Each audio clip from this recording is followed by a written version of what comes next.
Hello and welcome to another Raggy's beer review. So we're going today to down Tradbeer Avenue and we're going back to the supermarkets. King Goblin from Wychwood Brewery, which doesn't really exist these days.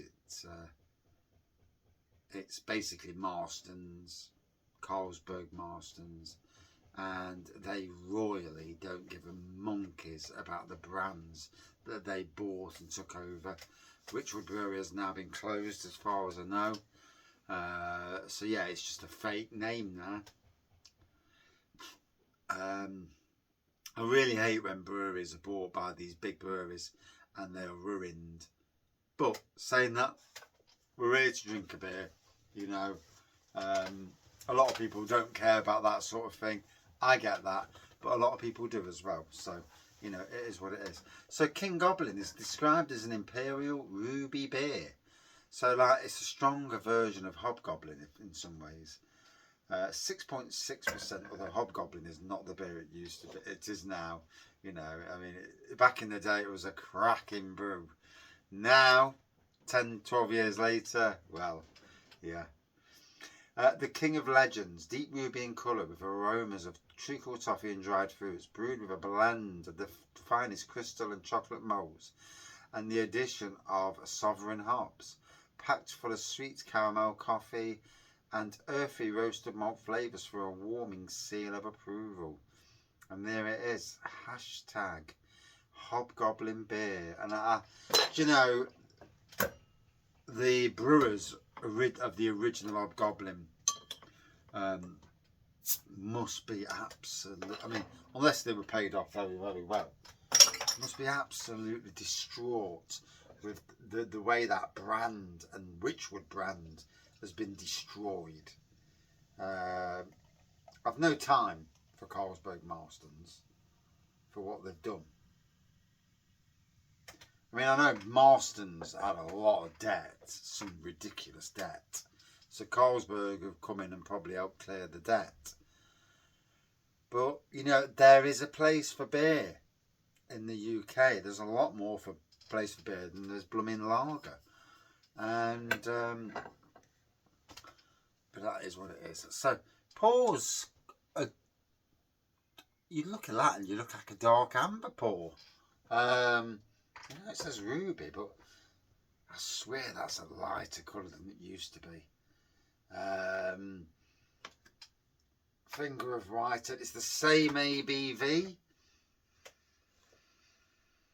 So let's go. 2024 review.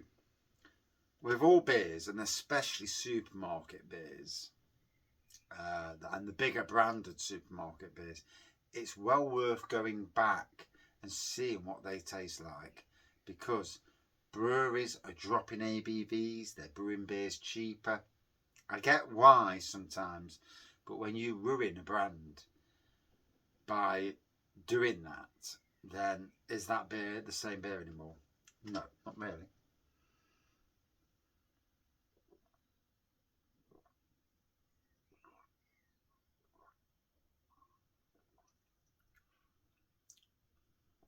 Oh, after a long day, 14-hour work day, too long.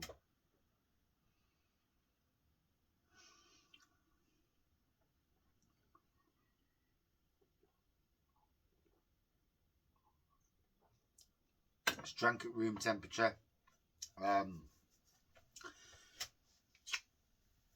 This, when I first started on my beer reviewing journey, shall we say, this was my number one beer.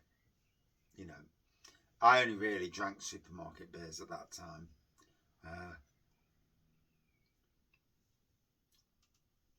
mean, to be honest, at that time, I wouldn't have even contemplated paying a fucking tenner for a beer.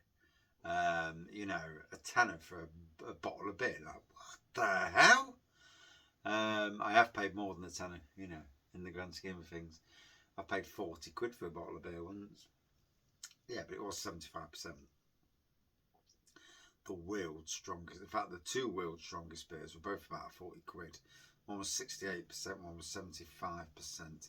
Technically, more spirit than beer, but you know, they call it a beer.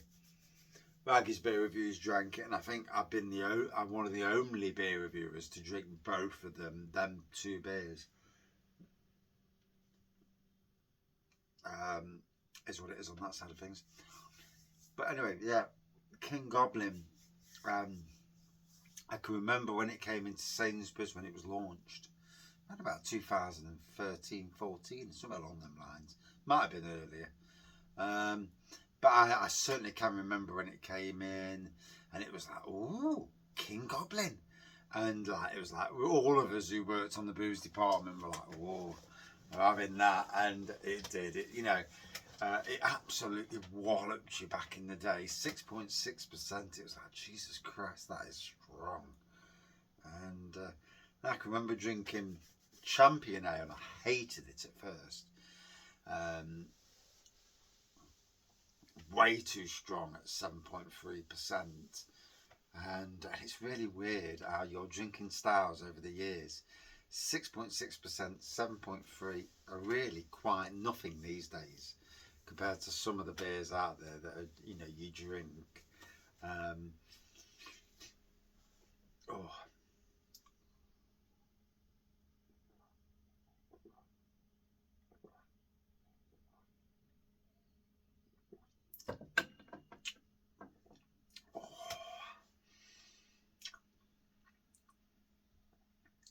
it's tasting lovely.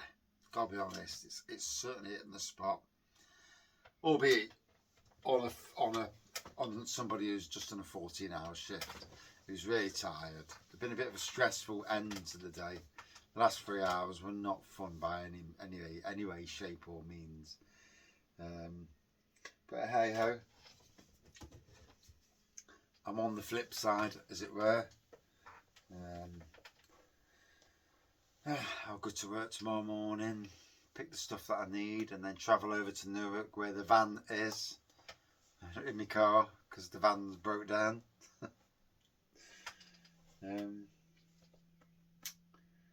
So a bit more of a pricier week for diesel this week, but hey ho.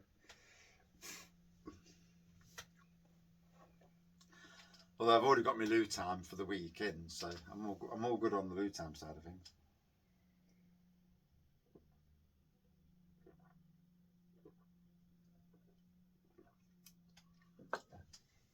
Yes, I've done about 3.5 hours extra above my normal hours today.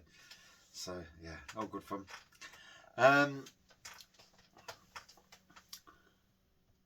Gotta be honest, it doesn't seem like they've, if anything, the taste seems slightly less prominent than it used to be. But is that taste buds? Sometimes we've got to be wary. As somebody who drinks a beer reviewer, you drink a lot of beers. You go back to a beer, and yeah, you remember certain aspects of the beer, but nobody remembers 100% what that beer tastes like to every ounce. It's impossible. You'll get the flavours. I mean, I'm getting this. The fact it's still 6.6 means a lot. I would have to go back to one of my older reviews to read what I got from the beer. Now, knowing Carlsberg Marston's, I would assume that somewhere along the line they've lowered maybe the amount of hops in the beer. Maybe they've left the ABV as is, but maybe some of the hops have been lowered. Maybe the malt's been lowered. You know, you never know. I'm just going to look on the back.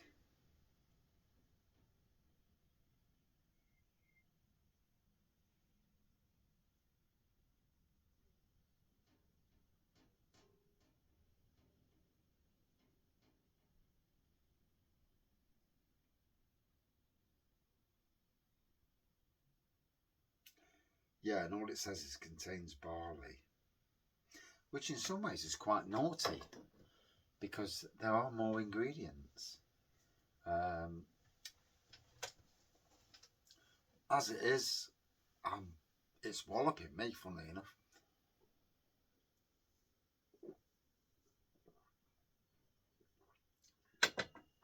I think really extreme tiredness is playing an effect on me. Doesn't seem quite so fruitcake aroma-y that I would have expected it to be.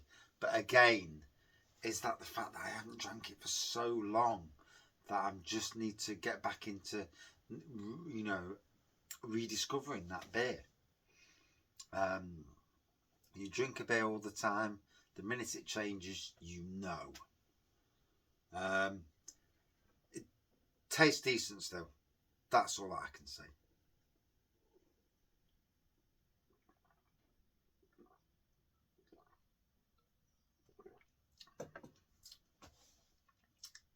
Yeah, still a decent beer in 2024.